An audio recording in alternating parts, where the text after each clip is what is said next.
I think if we're moving into like visibility within the media, we just don't have enough. There's a few issues with our stories in the media. One, we're just not represented. We don't get the local coverage unless we're pushing it or the family members are pushing it.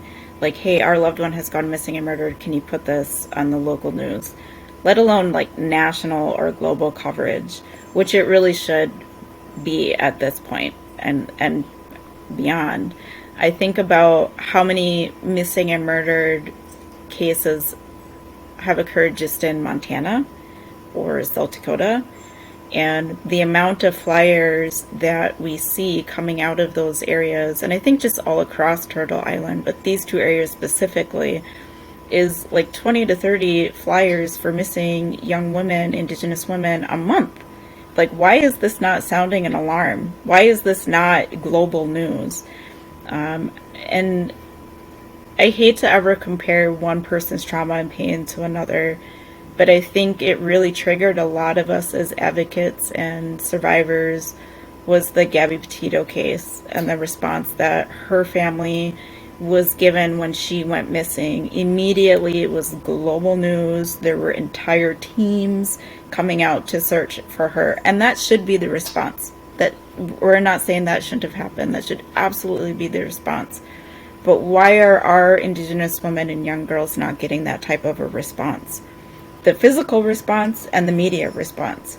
Because this whole world is driven by media and news coverage. It makes changes whether we want to acknowledge that or not. And it brings this alarm, right? Something is happening here. We need to do something about it. Another issue with the media is not just the silence, like we're not in the media, but when we are, it's sensationalized, or they like to bring up our past, right? They like to highlight we were unhoused relatives, we had addiction, we were sex workers. It's more dehumanizing and sensationalizing our death than actually reporting the truth, like, and putting it on the perpetrator, right? You need to focus on them and why this is happening and why it's being allowed to happen. So those are major issues that we've seen, and in working with our families, that's something we try to combat. We try to get the press releases, we try to engage the press right off the bat, whether it's a missing or murdered case, just to bring it some attention, which hopefully in the long run brings them some resources. But I think having that space in media as a survivor is a way to take your power back. It allows you to tell your story and be heard instantly by massive, like this huge, massive population across Turtle Island.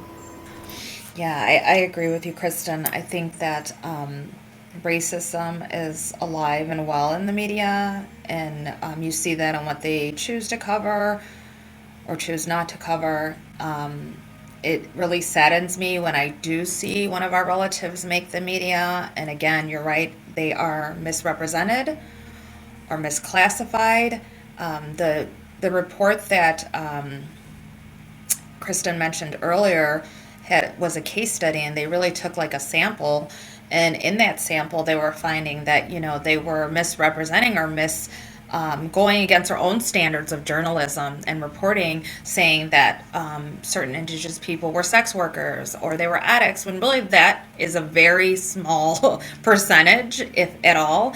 And so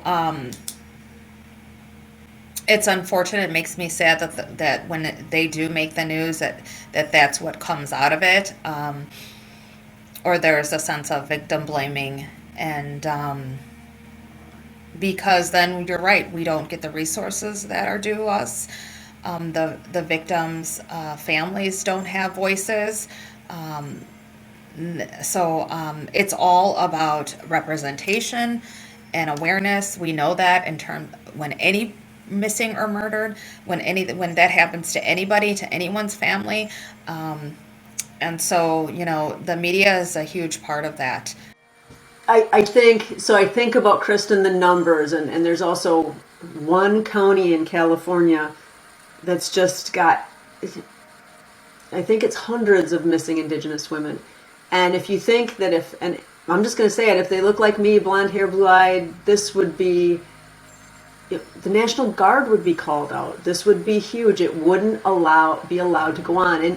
And you look at some areas where one or two Caucasian women go missing, and it becomes this immediate focus. What I think is very crucial for people with a voice and is to talk to people. So non-Indigenous, for us allies, is we need to be telling people about this and stomping out those stereotypes, explaining what has happened, what is happening, and also to acknowledge, it's very powerful to acknowledge that when you are in a person of privilege, that if I go missing tonight, I always say, I'm going to be on the news just because of where I live and my last name and my color. And so many, we just had a missing woman here in Wisconsin, and unfortunately I'd missed the original part of it, but there was a huge search for her. But then when it's a woman who goes missing, who's Indigenous, it's just radio silence. And so my point is, the allies also need to speak. We need to speak very loudly, and we need to stop the perpetuation of myths, and also stop people's lines of thought. So when they are saying, yeah, but this is why, no, because a lot of the women who go missing from non-Indigenous communities also have addiction issues. What family does not have addiction issues? So why is an addiction issue even being mentioned in the media? So I just think people need to use their voice and back up the whole MMIP issue.